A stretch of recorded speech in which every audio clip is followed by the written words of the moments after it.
làn gió cuối mùa, mang theo nỗi nhớ anh chưa kịp gọi tên.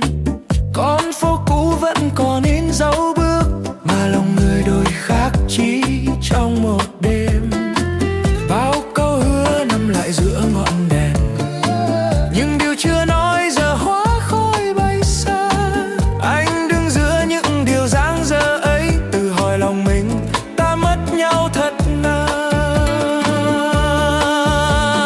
Nếu hôm ấy anh nói yêu em thêm một phút, biết đâu giờ này ta đã chẳng lạc nhau. Gió vẫn hát câu chuyện hai người cũ, chi tiết là mình đã bỏ qua nhau.